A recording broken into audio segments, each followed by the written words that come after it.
ভালো লাগে এবং সেই সাথে শৌখিন ভাইয়ের সাথে এটা আমাদের সেকেন্ড প্রজেক্ট আজকে সেকেন্ড প্রজেক্ট অলসো মানে ব্যাক টু ব্যাক আর কি সেকেন্ড প্রজেক্ট হচ্ছে। সো এই গল্পে আসলে আমার ক্যারেক্টারটা একটা অন্ধ মেয়ে। তো আমি এর আগে একটাই কাজ করেছিলাম অন্তত অনেকদিন আগে, সেটা তো 4 বছর আগে। তো অনেকদিন পরে ধরনের একটা ক্যারেক্টার পেয়েছি এবং ক্যারেক্টারটা খুবই সুন্দর। সেই সাথে গল্পটাও খুব সুন্দরভাবে এগিয়ে যায়। নার্সারিকে ঘিরেই গল্প। তারপর বাকিটার যেটা হচ্ছে যে খুব চমৎকার কিছু সংলাপ আছে এটার মধ্যে, এবং আমরা চেষ্টা করেছি যে বিভিন্ন ধরনের লোকেশনে গিয়ে মানে বিউটিফিকেশনের কাজগুলো একটু প্রপারলি করতে, যাতে দর্শকদের চোখটা যাতে আরাম লাগে, এই চেষ্টা করা হচ্ছে আর কি। আর স্টোরিটা তো খুব গুছিয়ে লেখে সবসময়, আর ও কম্প্রোমাইজ করতে চায় না। আমরা যদিও অনেক ইনসিস্ট করি, যেহেতু আমরা ফাঁকিবাজ, আমি স্পেশালি খুবই ফাঁকিবাজ অ্যাক্টর, আমি তো এই সিনটা না করি ওই সিনটা একটু কমায় দিই, শোনা না খুবই মানে কি বলবো, আরেকটা দিন হয়তো নেয় আর কি। তো খুবই যত্নশীল। এই কথাগুলো বলার রিজন হচ্ছে যে মানে ও যেটা মাথার মধ্যে যেটা থাকে ওটা আর কি ওটা করে ছাড়বে আর কি। তার মানে হচ্ছে খুবই যত্নশীল, খুবই গুছিয়ে কাজ করে। হ্যাঁ, আচ্ছা, ওটা নিয়ে ওটা একটু মানে বেশ ভালো আর কি। ওটা হচ্ছে রম-কম একটা স্টোরি, ওটা বেশ একটা জমজমাট একটা স্টোরি আছে আর কি। মানে ওটা আবার খুব এন্টারটেইন, খুবই এটাও যেরকম একটা কি বলবো গল্প রিভিল হয়ে যায়, ইমোশনটা বেশি এটার মধ্যে। ওটা হচ্ছে আবার একটু রম-কম টাইপ, ওটা আবার খুব ফান ফ্যাক্টস, ফিল গুড একটা কন্টেন্ট আর কি। এটাই আসলে আপনি বলবো মানে আসলে আমরা কি সারা পৃথিবীতে হয় প্রবলেম কি যে এই রাগ ঢাক করে কথা বলতে আমি এত কাঁচা। তো বিষয় যেটা হয় যে মানে পৃথিবীতে এত ধরনের আসলে গল্প মানে আমরা দেখি তো সিনেমাতে, অন্যান্য ড্রামার। এখন তো পৃথিবীটা যেহেতু হাতের মুঠোয়, সারা পৃথিবীর কাজ আসলে আমাদের দর্শকরা ফলো করে। তো মানে বলতে গেলে তখন মনে হয় যে কি বলতে কি রিভিল হবে না হবে, এই জন্য মানে খুব ইয়ে লাগে, মানে একটু পরপর স্পিড ব্রেকারের মতো আর কি, ধাক্কা লেগে স্টোরিটা বলা যায় না, তখন আর কি মানে আনকমপ্লিট লাগে। তো এই জন্য আর কি সমস্যা। আমাদের অডিয়েন্স খুব স্মার্ট, মানে ওরা একটুখানি শুনলেই ওরা বুঝে ফেলে। হ্যাঁ, আপনার কাছে একটু জানতে চাই যে আগে শুটিং করতে খুব তাড়াহুড়া, একদিন দুই দিনের মধ্যে শেষ করা, বাজেট স্বল্পতা, তো সেখান থেকে আপনি একটা নাটক 10 দিন 12 দিনের শুটিং করতেছেন, যেটা আমাদের সিনেমাতেও আমরা দেখি যে তড়িঘড়ি করে 10-12 দিনের শুটিং করে। তো এই যে একদিন থেকে 12 দিনে যাওয়া, বা একটা নাটকের হয়তো বাজেট 1.5-2 লাখ থেকে আজকে হয়তো 20 লাখ 30 লাখ টাকাতে যে বলছে যে এই যে বড় করার যে পরিসরটা, এটা আপনি বিষয়টা কি? এটার জন্য রীতিমতো যুদ্ধ করতে হয়েছে সবাইকে, এবং এটার জন্য চ্যালেঞ্জ নিতে হয়েছিল। স্পেশালি বলবো যে আমি আর শৌখিন, আমরা দুজন খুবই রিস্ক ফ্যাক্টর মানে বেশি ছিল আর কি। কমিটমেন্ট ছিল যে আমরা কিছু একটা করার ট্রাই করবো এবং সেটা সাকসেস হবে।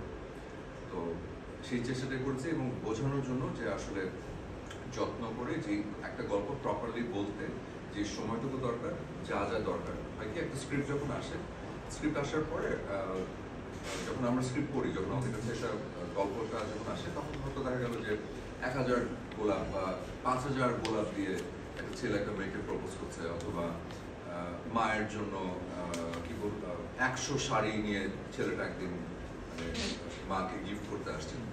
এখন এই 100 শাড়ি অথবা 1000 বা 5000 গোলাপ, এটা মানে যখন আমরা পড়ি তখন আমাদের চোখের মধ্যে একটা ভিজুয়ালাইজেশন আসে যে মানে ও এটা অনেক। কিন্তু যখন বাজেটের স্বল্পতার কারণে ওইটাই যখন 50টাতে চলে আসে, শাড়িটা যখন দুটো শাড়িতে চলে আসে, তখন না মানে যেটা আমরা হুমায়ুন আহমেদের নাটকে দেখলাম অনেক ছোটবেলা, আমার এখনো মনে আছে, ওই নাটকের মধ্যে দুটো আইসক্রিমের গাড়ি নিয়ে ওরা এক কামড় দিয়ে ফেলে দিচ্ছে। এটা মনে আছে কিনা কারো আমি জানি না।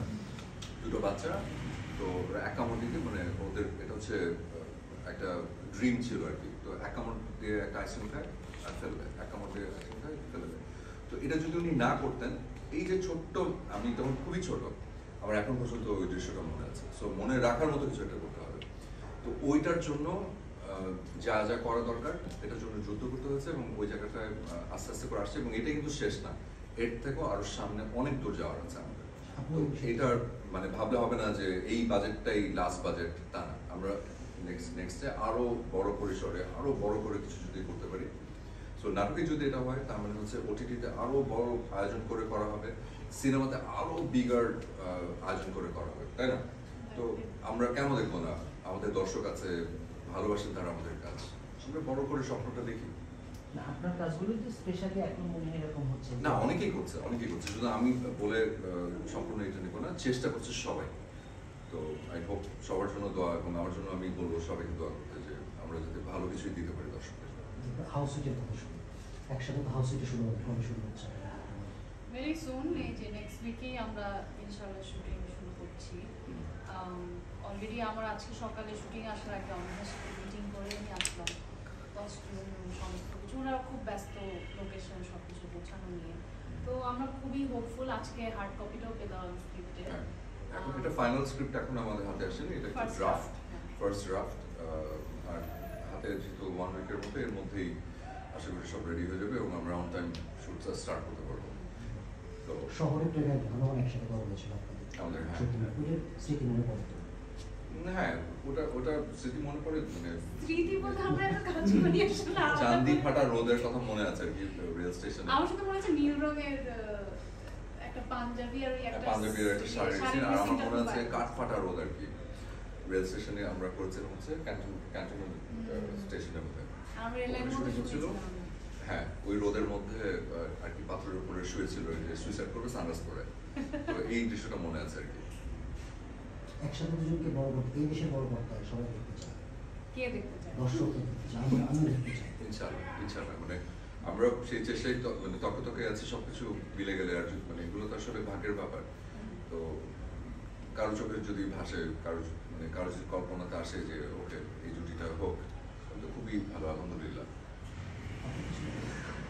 আমি কি বলবো আসলে, আমি তো খুবই লাকি যে আমি অপূর্ব ভাইয়ার মতো এত ভালো একজন অভিনেতার সাথে এত কাজ করার সুযোগ পেয়েছি, এবং আমার অ্যাক্টিং আজকে যতটুকুই সমৃদ্ধ করতে পেরেছি, ডেফিনেটলি এখানে অনেক ক্রেডিট আমি বলবো অপূর্ব ভাইয়ার, বিকজ শুধু আমার ক্ষেত্রে না, খুব বিনয়ী হয়ে বলছে, না সেটা না হচ্ছে যে ডেফিনেটলি আমার এটা একটা প্রতিনিয়ত না, এটা ট্রু, এটা নিয়ে বিষয়টা হচ্ছে যে আমিও তোমার কাছে বেশি, মানে যেটা হয় কি যে মানে যখন নতুন কোনো কিছুর মধ্যে আমরা মানে কাজ করা স্টার্ট করি, নতুন মানেই তো নতুন কিছু। তো মানে আমার কাছ থেকে হয়তো তুমি কিছু মানে কিছু শিখছো, তোমার কাছেও কিন্তু আমি প্রতিনিয়ত শিখি, এটা কিন্তু সত্যি। শুধু তোমার ক্ষেত্রে না, যাদের সাথে কাজ করা হয়, সেটা যখন একটা আমার সামনে যখন কোনো ডিওপি থাকে, ও যখন একটা নতুন ফ্রেম ধরে, একটা নতুন লাইট করে, আমি ওটাও শিখি। একজন ডিরেক্টর যখন একটা সুন্দর করে একটা শট ধরে, ডিফারেন্ট কোনো কিছু, ওটা আমার কাছে নতুন, তখন আমি ওটাও শিখি। আবার তুমি সেদিন একটা আর্টের নাটকেও খুব সুন্দর কিন্তু সংলাপ লিখে পারি না, তো একটা চমৎকার একটা সংলাপ লিখেছিল যে তুমি আমার রোজকার রুটিনের ছুটির ঘন্টা, এই লাইনটা হচ্ছে ফারিনের লেখা। হ্যাঁ, মনে আছে। তো মনে থাকার মতো কিছু হলেই মনে থাকে। তো ও ভীষণ ট্যালেন্টেড। তো এই যে মানে প্রতিনিয়ত কিছু না কিছু শেখা হয়, শুধু মানে বড় সিনিয়রদের কাছ থেকেই সবাই শিখবে। না, হাম্বলের কিছু না, আমি ট্রু ফ্যাক্ট যেটা সেটাই বলছি। সব এরকম সিক্রেট কি আপনি কোনটা না, মনে হচ্ছে যে সিক্রেট না, আমি ও ওপেন। ভাইয়ার একটা খুব ভালো গুণ, সেটা হচ্ছে আপনি ওনাকে 10 পাতার সংলাপ দেন, 20 পাতার সংলাপ দেন, উনি জাস্ট একবার বলবে যে আচ্ছা ঠিক আছে, আমাকে 10টা মিনিট সময় দাও। এরপরে যে ঝাঁঝা করে মুখস্থ বলে যাবে, ওনার একটা দাড়ি কমা মিস হয় না। আমার মুখস্থবিদ্যা ভালো একটু। খুবই মানে ফটোজেনিক মেমোরি। এটা আমি অন্য অনেক আর্টিস্টের সাথে কাজ করেছি, কিন্তু অপূর্ব ভাইয়ের মতো এইরকম ফটোজেনিক মেমোরি কারণ। আর কি কাজ সামনে আপাতত শুরু করবেন একটা শুরু? আর এই যে আপাতত হাউস ফিট, এটা নিয়ে ব্যস্ততা, আর বাকি অনেকগুলো কাজের প্ল্যানিং চলছে, যখন হবে অবশ্যই জানাবো। আপনাকে সবাই বলে আপনি এসেই সব জয় করেছেন, আপনি বিশ্বাস করেন? অবশ্যই না, আমার হার্ড ওয়ার্ক ছাড়া তো আমি আসলে না কেউ হার্ড ওয়ার্ক ছাড়া বা মানে পরিশ্রম, মেধা সবকিছুর মাধ্যমে একটা মানুষ এগিয়ে যায়, এবং প্রপার পরিকল্পনা। তো যতটুকুই আমি আসলে, আমার কেউ মিডিয়া ব্যাকগ্রাউন্ডের না, যতটুকুই করেছি নিজের মেধায় যতটুকু পেরেছি, তো আমার মনে হয় যে এখনো আমি যেটা অ্যাচিভ করতে চাই, আমার বিগার গোল, সেটা এখনো অ্যাচিভ করতে পারিনি। সো আমি প্রবাবলি 10% দেয়ার। আমার আরো অনেক দূর যাওয়ার বাকি। ওই তো সফলতা তো শেষ নাই, তারপরে আসলে নিজেকে কোন জায়গায় একটা সামনে ইন্টারন্যাশনাল জায়গায় দেখতে চাই অবশ্যই। স্মার্ট গানও তো ইন্টারন্যাশনাল গিয়েছেন একটা সুন্দর করে, আমার ভাইয়ের জন্য বলছি না, গানটা আসলে সুন্দর হয়েছে, ইংলিশ সং ও খুব থ্যাংক সুন্দর। ইউ। এটা আসলে হুট করে কিভাবে কোন ইয়েতে করা, এই যে কোনো একটা পোস্ট ছিল কিছুতেই একটা করা না। আমি জাস্ট আমার যখন যেটা ভালো লাগে আমি করি, তারপরে পোস্ট দিতে মনে চাইলে দিই। নতুন গান আসছে মনে হয়, গান আসছে। ওইটা নিয়ে পরে কথা বলি। তো মানে আন্তর্জাতিক অভিজ্ঞতা একটু শুনতে চাই, আপনি ফেস্টিভ্যালও গিয়েছেন হুম, অনেক মানে দেশে ফাতিমা। ফাতিমা থেকে অন্যান্য সিনেমাগুলো আসে, হুম। ডিরেক্টর থেকে আর্টিস্ট সবার সাথে একটা অভিজ্ঞতা হয়, মানে একটু যে অভিজ্ঞতা শেয়ার কেমন ছিল?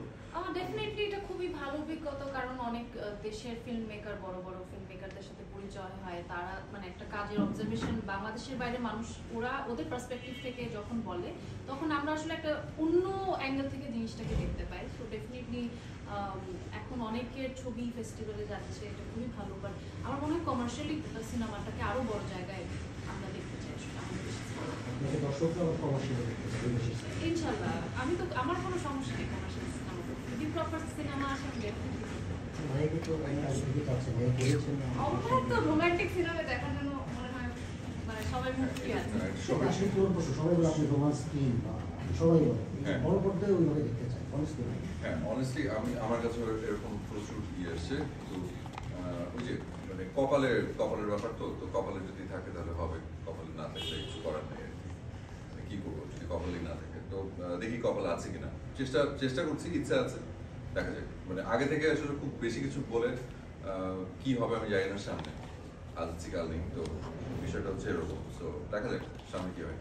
সবাই বলে যে বেশ কিছুদিন ধরে একটু ইউটিউব নাটক বা টিভি নাটক সব কিছু চেঞ্জ হয়ে গেছে, আগের মতো নাটক হচ্ছে না, বা ইন্ডাস্ট্রি মানে একটু পিছন দিকে, এরকম কি আসলে আপনার মনে হয় যে কাজের ভলিউম একটু কমে গেছে, আগের মতো নাই?